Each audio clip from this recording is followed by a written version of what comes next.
Good day, everyone. I am Sharemen and Pepito from Blessed Science 1-2B. And in this video, I'm going to report about the Article 4, 5, 6, and 7, and 8. So first, let's talk about the Article 4. So the Article 4 is about a teacher in the profession. And then in Section 1, every teacher shall actively ensure that teaching is the noblest profession and shall manifest genuine enthusiasm and pride in teaching as noble calling. So this means that in Section 1, teachers carries a great deal of accountability and duty to every students. They do not only teach and impact knowledge, but they also inspire and motivate us in life. So in Section 2, every teacher should uphold the highest possible standards for quality education, shall make the best preparations for the career of teaching, and shall be at the best at all times and in practice of his profession. So in Section 2 means that every teacher shall uphold the highest possible standards of quality education, shall make the best preparation for the career of teaching, and shall be at his best at all times in the practice of his profession.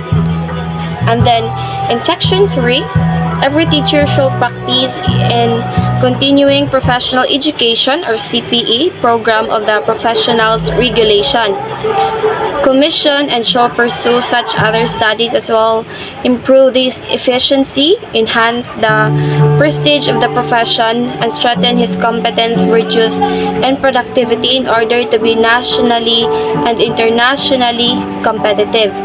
So in Section 3 means that this ensures that as a teacher, you will continue to be proficient and competent in your profession while also furnishing your essential skills that could help you progress not only for your career but also to yourself as well.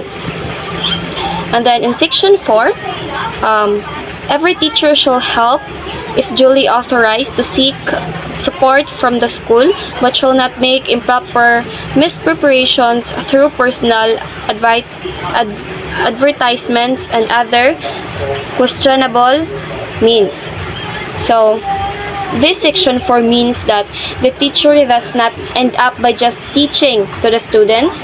Also, the teacher seek for help and the development of the school. Okay ra magbuhat og presentation as long as you are authorized by the school, no? Example is kanang mamaligya ka og libro, nya moingon ka nga affiliated ka sa school bisag dili. Ana pa lang kanidaan gilabag na nimo ang Section 4. So next, Section 5. Every teacher shall use the teaching profession in a manner that makes it dignified means for earning a decent living. So it means that teachers must live as decent as possible.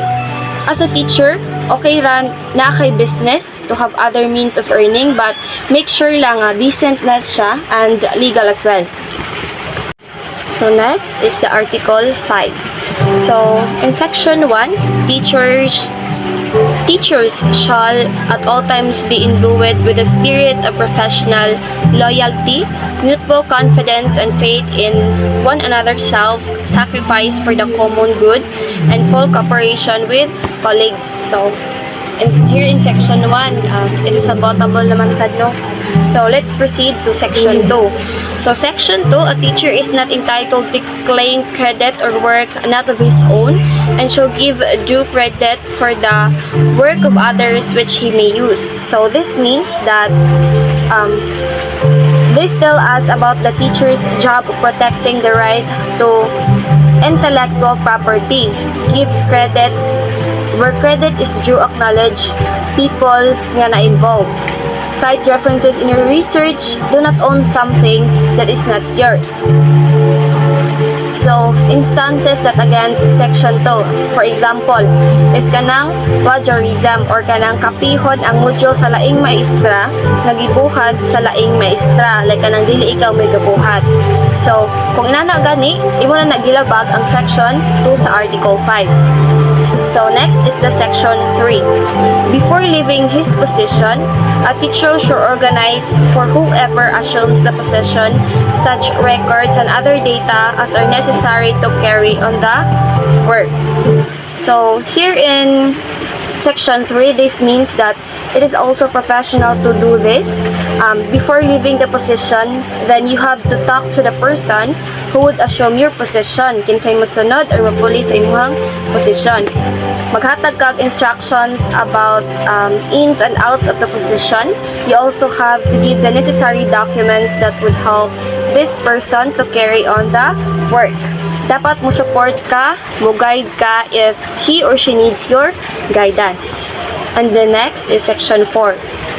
A teacher shall hold inviolate all confidential information concerning associates in the school and shall not divulge to anyone documents that has not been officially released or remove records from files without permission. So, every teacher must be discreet as much as possible. Issues in the school must be kept in the school. Issues in the department must be solved in the department. So this means that if may issue or problema sa school, dapat remain yun na siya sa eskwelahan. Dili ka magpataka og tabi sa imong silingan or sa mga tao nga gawas na eskwelahan. Kung way permission, kay imong name og name sa school na Japon ang madaot. Then, if naaman gani kay i-remove nga records, you should ask permission gyud dili sa mga kanang dako na mga department. So next is section 5. Section 5, it shall be responsibility of every teacher to seek correctives for what may appear to be an unprofessional and ethical conduct of any associate. So, this means the teachers are expected to be professional in all ways. If there is an associate, obviously unprofessional, example kanang mga saba, magpakaawaw, o mangdaot og laing tao nga walay evidences. As a professional teacher, naa kay rights nga mumadlong or makorek sa ilaha. Dapat lang nimo i-make sure nga if you seek correctives, when you complain, you must have enough evidence that could support your claim. Another example is kanang naa kay kailang maestra nga nangurakot, nagastoon ang kwarta sa iyang mga students, nya naa kay proof. Then you have the rights to seek correctives. You have the rights to complain about these unethical and unprofessional conduct of your associate. So next is section 6. Section 6, a teacher may submit to the proper authorities any justifiable criticism against on concerned, preferably in writing without violating the right of the individual concerned. So this means that kining section 6 is related to section 5. This is what you really have to do if you have complaints a teacher. If you have issues about teacher and you are so sure of it, na kay evidence about it, then you have to put that into black and white. So section 7, a teacher may apply for vacant position for which he is qualified, provided that he respects the system of selection on the basis of merit and competence, provided further that all qualified candidates are given opportunity to be considered. Next is the Article 6. So, the Article 6 is about the teacher and the higher authorities in the profession. So, in Section 1, every teacher shall make if his duty to make an honest effort to understand and support the legitimate policies of the school administration regardless of personal feeling or private opinion and shall faithfully carry them out. So, this section 1 tells us the teachers should make sure that they apply or they follow the legitimate policies of the school in the administration. When do we say these policies are legitimate? If these policies are clearly stipulated or presented in the different manuals like administrative, teachers, and students manual, and these policies are well discussed and well understood by everyone involved. And the next is section 2. So, section 2, a teacher shall not make any false accusation or charges against superiors, especially under anonymity. However, if there are valid charges, he should present such under oath to competent authority. So, in section 2, in Article 6, means mo-focus mo-focus ako sa word nga false accusations or charges against superiors. Teachers should never come up into false accusations. Teachers should not fabricate stories against superiors. That is unethical good. Pero kung ang imong accusations or charges masuportaan og proofs or evidences, then you can express or share that certain accusations to the higher authority or competent.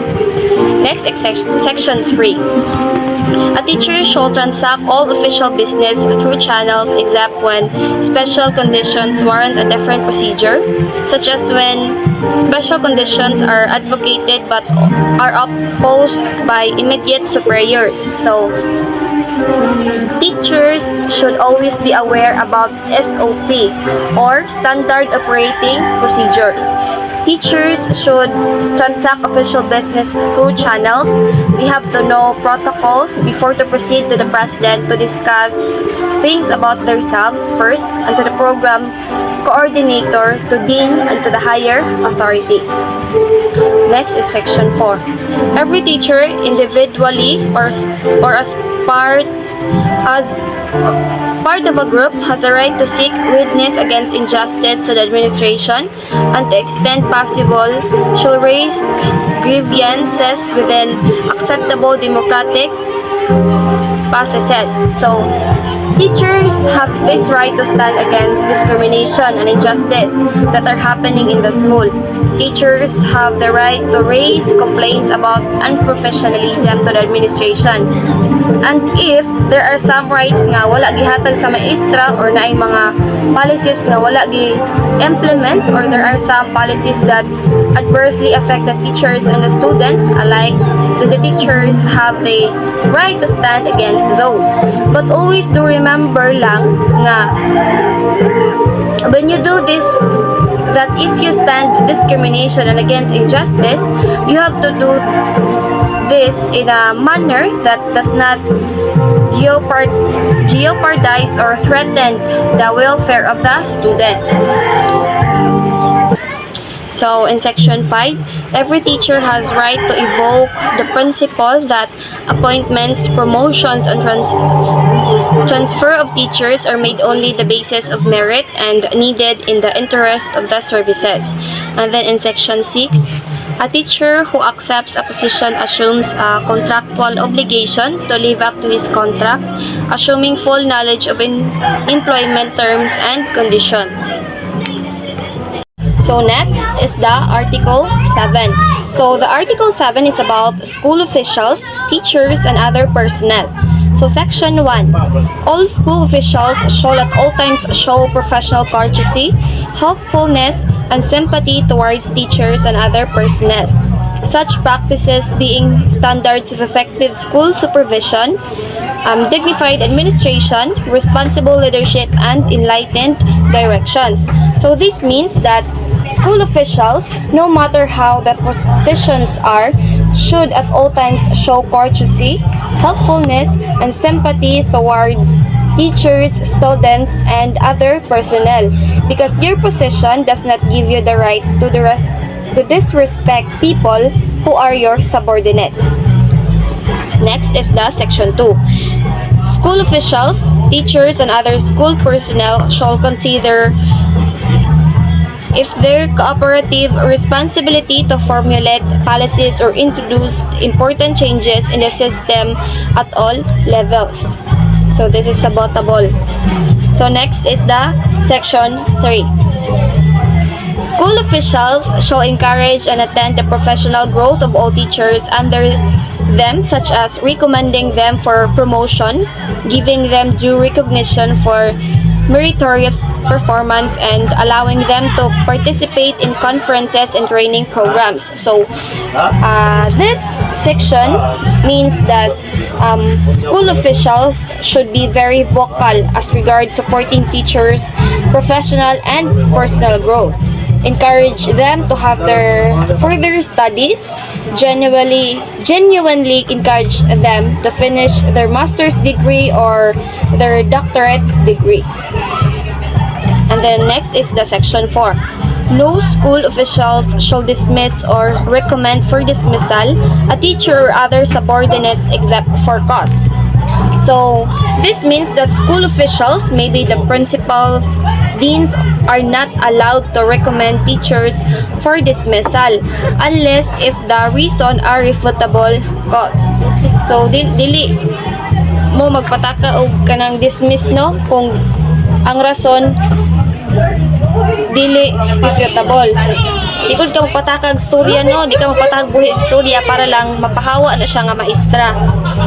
And the next is section 5. School authorities concerned shall ensure that public school teachers are employed in accordance with pertinent civil service rules, and private school teachers are issued to contracts specifying the terms and condition of their work.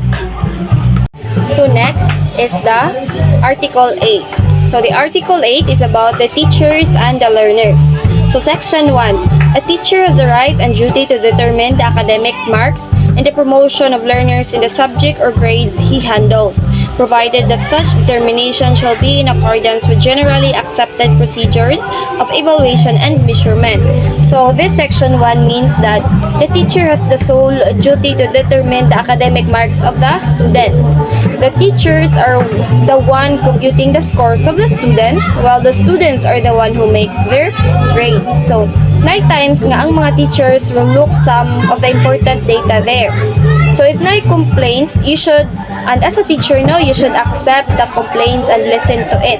Then take a look to your records, and then if you see nga wa kay sayop imong record or ang imong pag-compute, then tell the complainants, whether the students or their parents, nga wala ka na sayo pag-compute. And then section 2. A teacher shall recognize that the interest and welfare of learners are of first and foremost concern, and shall deal at justifiable and impartially which of them. So means that the welfare of the students is the priority of the teachers. You teach for your students, you teach for them to learn. You're in the school because you want them you want to be part of the growth of the students. So you need to treat them impartially, no favoritism and no biases. And then section 3. Under the circumstance, shall a teacher be prejudiced or discriminate against a learner? So there should no discrimination in the class. Everyone should be equal footing in the classroom. No matter what, teachers should not discriminate and bully their learners. Teachers should be fair as possible. Section 4.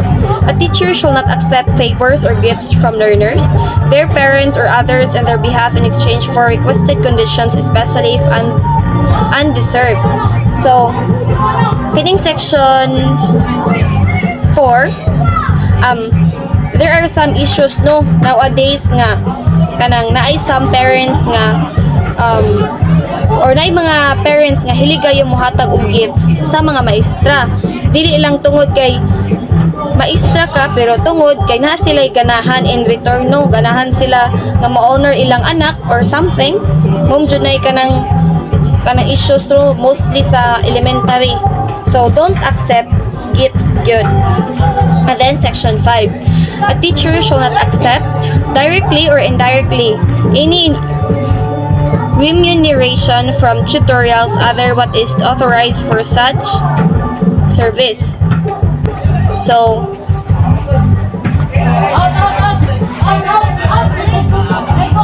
that is understandable naman sa, no, or kung lang ni siya ikon. Example lang is kanang nakay students nga hinayon nya, syempre kanang igahapon kanang wala na kay kanang manguli na mo, no, nya kanang nikuan ka ni like ni-insist ka ba nga kanang imo siya tudluan igahapon nya sa kana nga part dili jud ka like mangayo og fees or modawat og fees from the parents sa kana nga certain nga students, kay kanang as a teacher imuha man ng job, no, nga tudluan ang mga bata. And then section 6. A teacher should be based the evaluation of the learners work only in merit and quality of academic performance. So, ang grade sa mga students should based on the outputs of the students, exams or quizzes, dili sa kung unsa paman. And then section 7. In a situation where mutual attraction and subsequent love develop between teacher and the learner, the teacher should exercise utmost professional discretion to avoid scandal, gossip, and preferential treatment of the learner. So, sa potable sa kinasyono nga, namsad na ikwan kanang Republic Act nga dili jud kanang dili pwede nga naay relationship ang student ug teacher, gawas guro kung dili na underage ang student, like 18 na above 18 above na bad yun iyahan ng desisyon. And then section 8. A teacher shall not inflict corporal punishment on offending learners nor make deductions from their scholastic ratings as a punishment for acts which are clearly not manifestation of poor scholarship. So kining section 8, no to corporal punishment gyud. Dili jud na pwede nga dapatan or pasakitan nimo imuhang students. You should not punish them by means of having the deductions of their scholastic ratings. Example ani, kanang saba kayong bata, nya mo anak ka nga or imong students or mo anak ka, saba kay ka, imbes nga 100 ka, 50 na lang ka. Imong anaon. That's a big no. That's unethical. Section 9. A teacher shall ensure that conditions contribute to the maximum development of learners are adequate and shall extend needed assistance in preventing or solving learner problems and difficulties. So, kining section 9, the job of the teacher is not kanang naay klase lang. Ma-extend pa ni maski ting uli na. Example ani is kanang imong mga students naay nag-away or kanang naay ganahan mo share sa iyang problem nga imong estudyante. So as a teacher, you need to listen and support that certain student sa iyang problema. Those are parts of your job as a teacher.